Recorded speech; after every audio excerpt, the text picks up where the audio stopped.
Um, and then hopefully, like you mentioned, hopefully I can play in a couple more Legends leagues. There I think it's not about really scratching a cricket itch or playing itch. It's more about being able to go and go and enjoy cricket again. Go and kind of like enjoy being with friends, like I mentioned in the beginning. Go and enjoy being with legends of the game that you used to watch on TV that you don't get to spend as much time with. Um, so that's the big part of me is trying to just, I don't know, almost close the chapter by having fun. It was I mean, the last 2 years of my cricket career wasn't fun at all, unfortunately. Um, and I can now say that now that I'm retired, and if people take offense to that, then it is what it is. But I didn't enjoy it. There were obviously certain things that happened and certain things that were going on inside, but it just wasn't fun anymore. And that's not how I wanted to remember cricket. So I think now playing in this WCL where it was fun, hopefully more tournaments to come, which will be fun.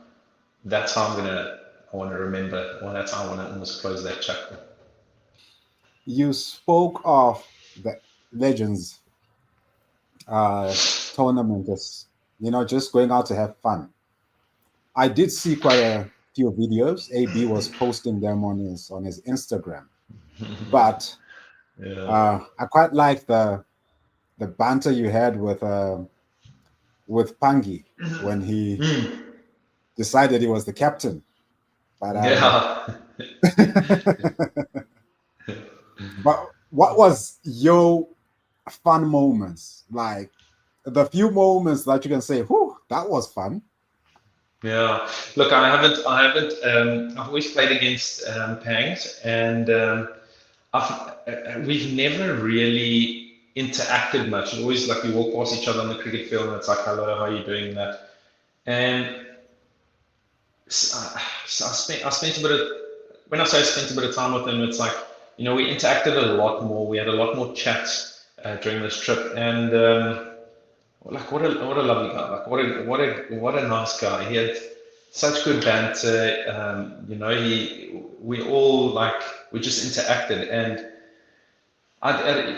these are the things that we don't experience when you professional cricketers. Well, I don't think in the past. I think now you do because of all the leagues, so everyone interacts all the time. But that was something that like we didn't do in the past. So to be able to get to know Pangs a little bit more was just awesome, and that bit of interaction and that banter that was caught on the video was exactly kind of the kind of like chirps and the banter that the guys had throughout the whole trip, and the fun moments. It was just us being normal guys, normal retired cricketers that spoke about old times and the stories that come with being a cricketer off the field, on the field. But the favorite ones for me were, I mean, how cool to sit and watch AB destroy bowling attacks. Um, but you sit there. And there were a lot of times where I was like, okay, I'm into bat next, but I'm just like, how cool would it be to not actually go and bat and just be able to sit, not in the stands, but I'm sitting here and I'm watching this guy, and he's on our side because I've seen him do it against us a couple of times against the Dolphins. But how cool is it to watch this guy just destroy attacks as a teammate? So that for me was I mean that's part of the fun.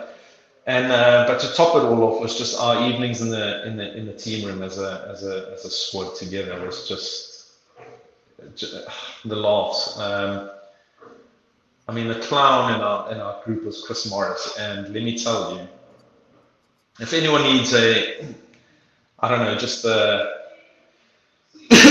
don't know glorified assistant coach or a just someone to keep the spirits up, Chris Morris is the guy. He is the guy. I've never, I've also never, I've dealt with Murray before, played a lot against him and that, but I've never kind of seen that side to him. He's one of the funniest guys I think I've met now. And Murray he entertained us every evening. There were music videos put up. Maury would dance, Maury would sing, Maury would tell jokes. Maury was just, he honestly was the clown. He was the clown of our trip, and I think that's what made it so cool was everyone fed off that. Um, and yeah, that was just, I mean, those are the moments that I'll remember is that, in our team room, every evening, that was us. I don't think we ever went out. We never kind of like, guys, tonight we're going to this restaurant or tonight we're going to this pub, and it wasn't like that. It was in our team room. Every night we bonded, we had food, we had drinks. It was just, and credit to the to the team owners for organizing it like that, so that it almost like not forced you, but it made you stay in the hotel instead of going out. Where things can get a bit disjointed, and then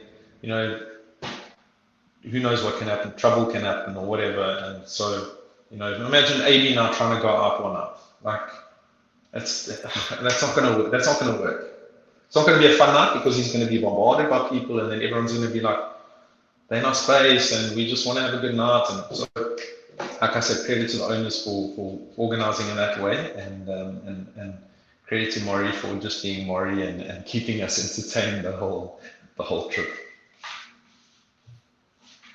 I don't know if I'm misremembering things. I kept trying to think about it. Did you get run out in one of the matches? Oh, first game. Now I'll take you through this. I'm sitting on the side, and I'm like, I've got JP Durban here, I've got Hashim Amla here, AB de Villiers, Imran Tahir, all the big names. I'm sure I'm missing someone, and I do apologize. Jacques Rudolph and that. Sorry. And I'm sitting here, and I'm batting four, and I'm batting four. Like in this team, I'm batting four. Like this is like, I was so nervous. I felt so much pressure. And AB hits a long hop to cover, and now everyone's like quiet. It's like, oof, the star of the show's gone. I walk in, and it's like next in, blah blah blah. Crowd just gives a little bit of a who's this guy type of clap, and I don't think I've ever been so nervous. I was so nervous batting. Firstly, because I think I had one net session or two net sessions where I maybe hit 60 balls, so I was a bit undercooked. And then obviously you've got to step up here, and you're playing with big dogs. You've got to step up. You've got to show your worth here. And batting really nicely. Like I surprised myself how nicely I was striking the ball. And then JP came in. I think it was his first ball. Inside the edges it kind of, and I thought, oh, it's landed like a couple of pitches to so he's left-handed, lands a couple of pitches to the right. The bowler's never going to get there. Like, we'll take a single. So I call him through. And before I know it, I think it was Sheldon Cottrell. I think, left, yeah. He sprints, and I can like see him. He's like almost in line with me, so I start panicking, and I'm like, actually, it'll be okay. He's not gonna pick the ball up and run me out. Like, it's fine. I mean, you saw the run. Kicks the ball onto the stumps, and it's a big celebration. And I'm just like, really? Is this how I'm gonna get out my first game after batting so nicely? Like, I've been looking forward to batting here. Got over the nerves, and this is how I get out. I mean, that was just.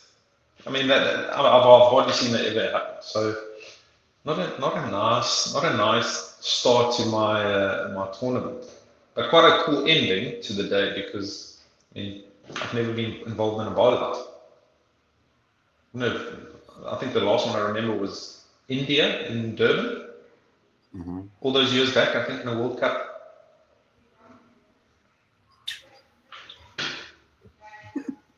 But I think I made a mistake when I said at the start of this episode that nothing says retired as playing a Legends tournament. Nothing says retired as being run out by people who. Yeah, being retired, getting run out. everyone goes, oh, he's put on weight, he's slow now, and I'm like, no, I've always been slow.